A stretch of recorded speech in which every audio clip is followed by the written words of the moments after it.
Je vous montre ici. C'est un vrai petit bijou, celle-là. Elle n'est pas très grande, hein. Elle ne fait pas plus de 12-15 mètres de long et c'est sculpté partout, là. Toutes les églises, ils ont les symboles. Ça, c'est Beth Mariam, le symbole du là où il naît Jésus. À l'intérieur, c'est vraiment super. Allez. Il faut enlever les chaussures. Hop.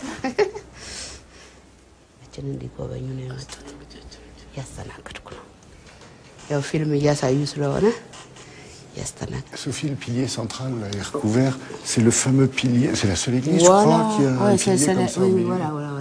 On ne dit pas que c'est la lumière de Dieu qui est descendue sur le roi, Lalibela. Le roi Lalibela, quand il a construit cette maison, le premier, c'était des anges qui viennent là-haut, qui descendent, qui remontent, qui descendent, et qui l'aident le soir. Voilà, ici c'est très joli. Hein. C'est des 7 ciels. Il y a des 7 ciels. Que le roi Lalibela a visité avant de revenir vivant, et parmi les vivants, et qui décide à ce moment-là de faire construire toutes ces églises. C'est ça. Dans l'histoire, vous êtes le meilleur que moi. Voilà. Mais j'ai l'impression, quand vous venez ici, vous êtes touché, que vous ressentez une certaine émotion. Bah, bien sûr. Franchement, et ça vient d'où? De la religion? Oui. Uniquement? Bah oui. Et puis l'essentiel de l'humanité, quoi. Quand je vois des gens qui pleurent assis ici, tombés par terre, tout ça, pour l'amour de le roi Lalibela, pour l'amour de Dieu, tout ça. Donc, voilà. Oh. Attention, c'est escarpé. Oui. Regardez cette fenêtre-là, qu'est-ce que c'est joli. Hein. Je suis pas très croyante, mais quand même, j'aime bien. 3e jour, 3e matin, avant de ramener les tabotes aux églises, dernier grand rassemblement. Le chef de la communauté chrétienne éthiopienne harangue les pèlerins, leur redonne force et ferveur avant de les baptiser, de sonner l'heure du renouveau.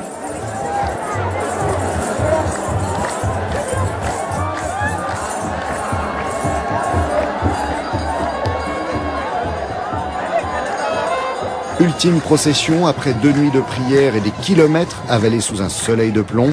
Ça y est, c'est la fin de Timkat et les pèlerins vont laisser leur dernière force les entraîner dans une dernière danse. Même cette femme, policier, aux aguets pendant les 3 jours, change tout à coup de visage.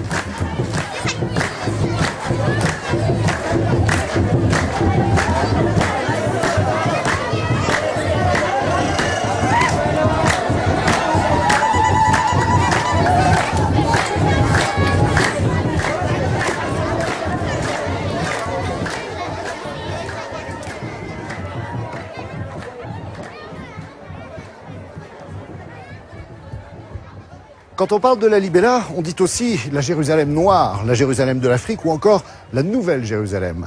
Il est vrai que la ville sainte, aujourd'hui en Israël, tombait aux mains des musulmans au moment même où l'on construisait toutes ces églises et qu'elle a inspiré une grande partie de l'histoire religieuse du pays.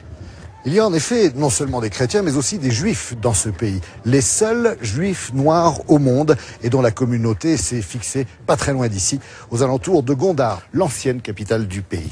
Ils se disent descendants du roi Salomon et de la reine de Saba. Ils sont encore quelques milliers, encore, car la majorité a quitté le pays. Leur périple a d'ailleurs fait couler beaucoup d'encre. C'était dans les années 80.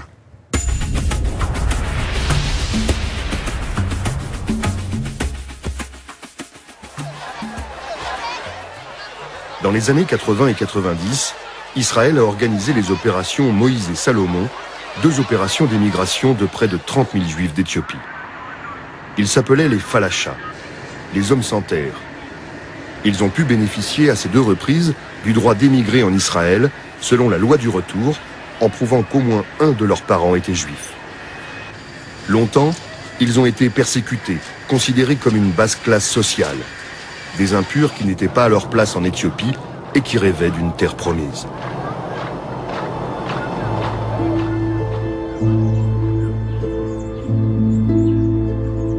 L'histoire des Juifs d'Éthiopie aurait pu s'arrêter là. Mais elle est loin d'être finie, car tous ne sont pas partis. Les familles ont été séparées, certains étaient restés dans leur village pour s'occuper de leurs terres. Depuis, ils sont venus s'installer ici, près du consulat d'Israël de Gondar, dans l'espoir de partir à leur tour. Ils ont été rejoints par d'autres Éthiopiens d'origine juive qui ont été convertis de force au christianisme au XIXe siècle. Ori Conforti est responsable à Addis Abeba de l'agence juive, l'organisation chargée d'aider à l'émigration des Juifs vers Israël. Ces immigrants peuvent venir en Israël dans le cadre d'une loi d'entrée qui permet le regroupement familial. Cette décision a été prise en 2003. En 2004, le ministère de l'Intérieur a décidé d'établir une liste avec un nombre précis de personnes éligibles pour l'émigration vers Israël. Depuis plusieurs années, nous organisons l'émigration de ces personnes. Notre liste comprenait à la base 17 000 personnes et elle a donc été rédigée en tenant compte de la réunification familiale. Cette opération touche maintenant à sa fin. Elle ne devrait plus prendre dorénavant que quelques mois.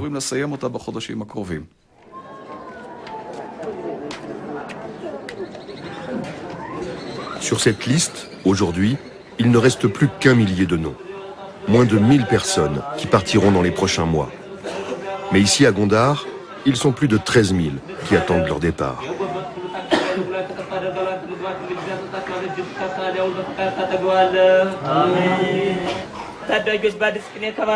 Ils prient chaque jour dans un hangar de tôle ondulée qui leur sert de synagogue. Ils célèbrent le Shabbat et les fêtes juives. Ils respectent tous les rites religieux.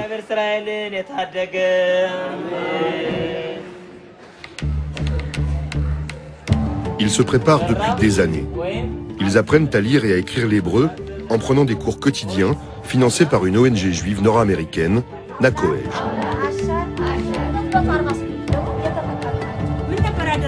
Cette organisation les aide aussi en fournissant des soins aux enfants et de la nourriture aux moins de 6 ans et aux femmes enceintes.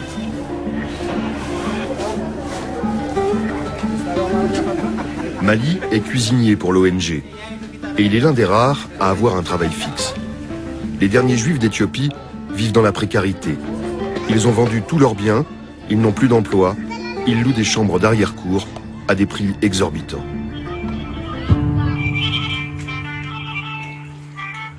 Allô. Comment ça va? Je viens de t'envoyer de l'argent, tu vas le recevoir bientôt.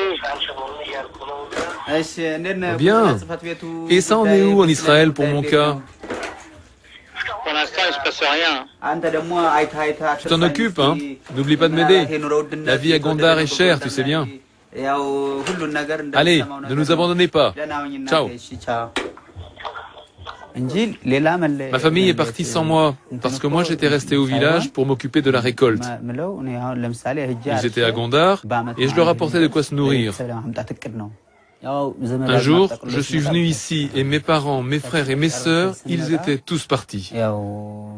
Et moi, je suis resté ici, tout seul.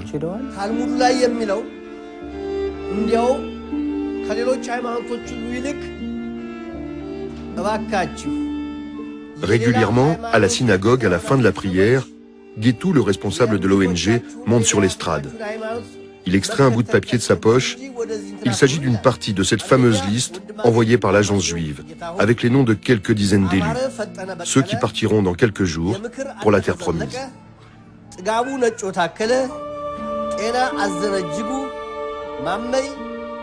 Pour chaque individu, l'agence juive a enquêté en Éthiopie et en Israël auprès des familles pour faire des recoupements et élire ceux dont l'origine juive est confirmée. Une enquête basée sur l'oral, car il n'y a pas d'autres preuves.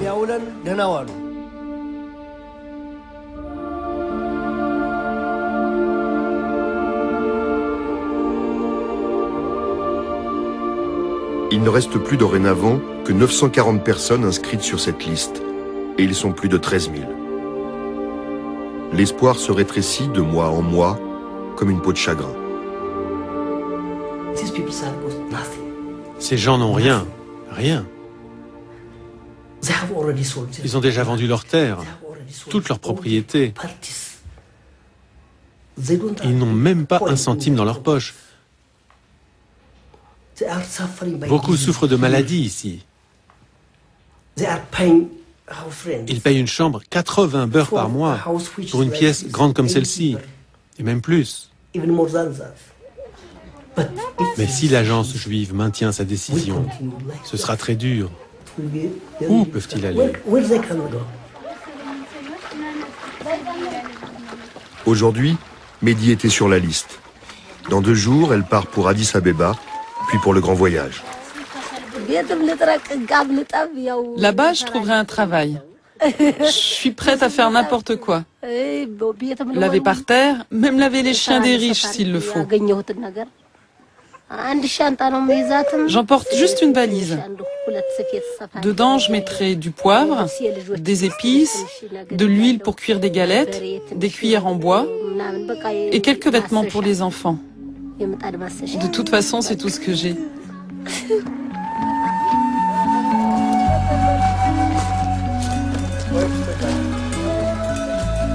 Au consulat d'Israël, ils font des photos d'identité pour leurs nouveaux papiers. Ils savent qu'en Israël, ce ne sera pas le paradis. Il y a la guerre là-bas et leur intégration ne sera pas facile. Mais ils vivent depuis trop longtemps en marge de cette société. Ils n'aspirent plus qu'à retrouver leur famille.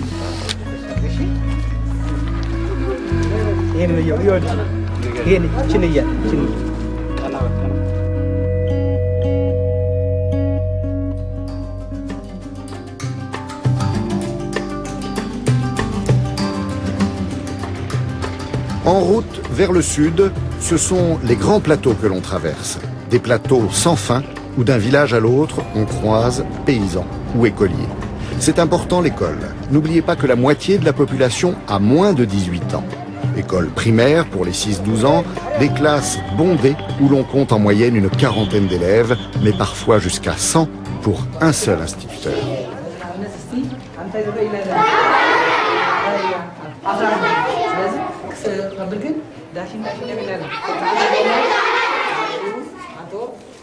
Tous ces enfants, leurs parents les remettent souvent au travail des champs dès l'instant où ils savent lire et écrire. Mais entre ça et le tableau noir, il leur reste cependant toujours une petite place pour les rêves les plus fous.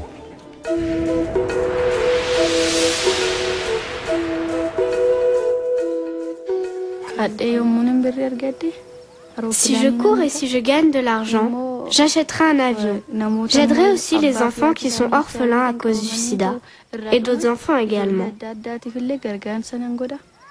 Moi, je rachèterai notre maison qui a été vendue, pour que ma mère et mes frères retrouvent notre vie d'avant. Je rêve de courir comme les championnes, pour faire connaître mon pays. Oui, pour faire connaître mon pays, et pour que les gens me connaissent aussi.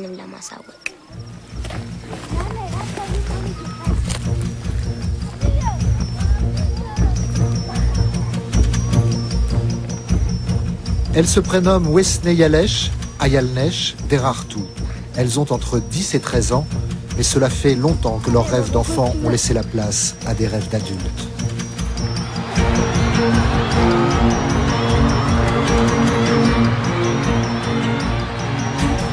Des rêves en 3 couleurs le plus souvent. Le vert, le jaune, le rouge, les couleurs de l'Éthiopie. Celles que les victoires des coureuses de ce pays ont tissées sur les stades du monde entier.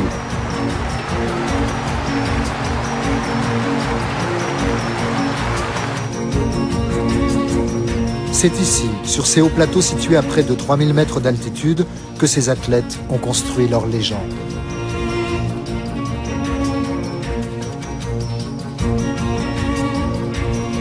Lorsque, dès leur enfance, elles parcouraient des kilomètres pour aller à l'école, au marché, dans les champs.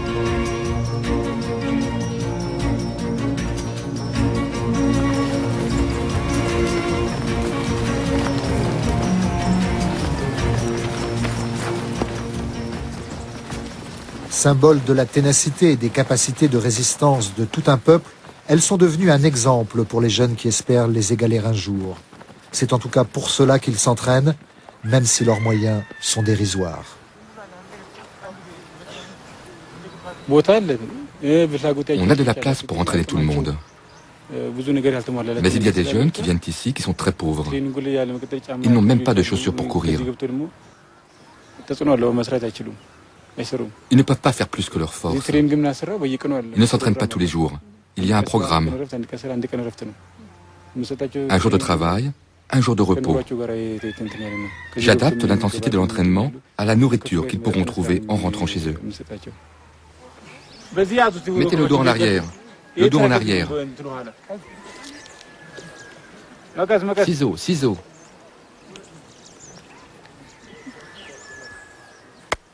Levez-vous.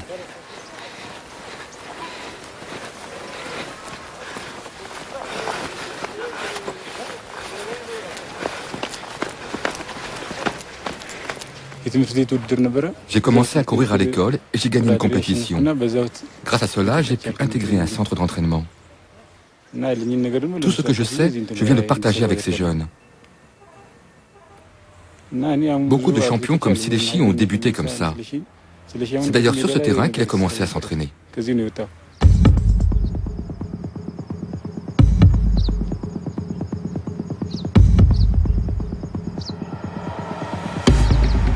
Seleshi, l'une des stars de l'athlétisme éthiopien, l'un de ceux qui lui ont permis de remporter 31 médailles olympiques depuis les Jeux de Rome et la victoire d'Abebe Bikila, le légendaire coureur aux pieds nus.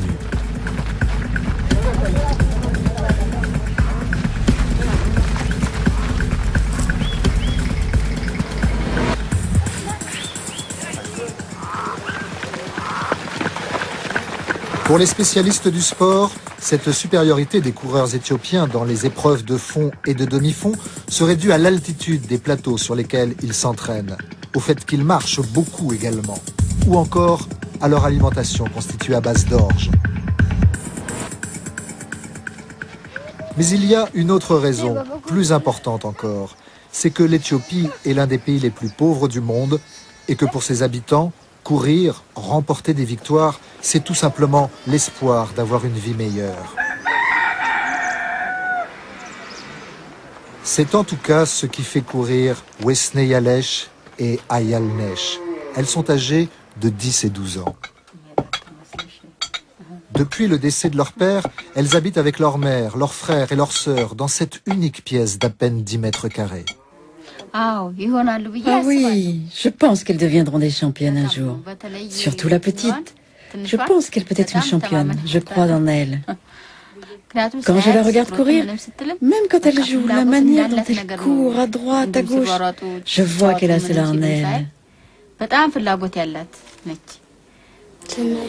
Moi, la nuit, je rêve que je gagne parce que ça me rend heureuse.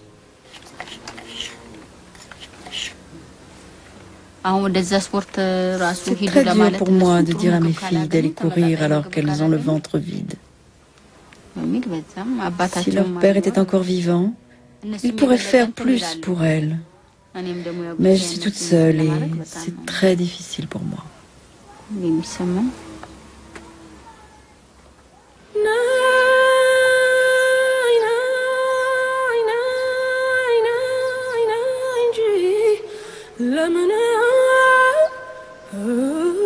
Difficile, oui, comme l'est également la situation des femmes en Éthiopie.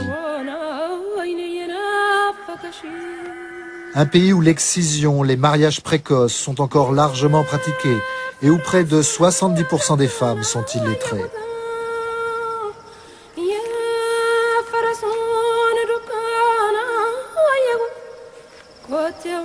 Alors qui sait, pour ces jeunes filles qui espèrent devenir des championnes, la plus belle des victoires ne sera pas forcément celle contre la pauvreté.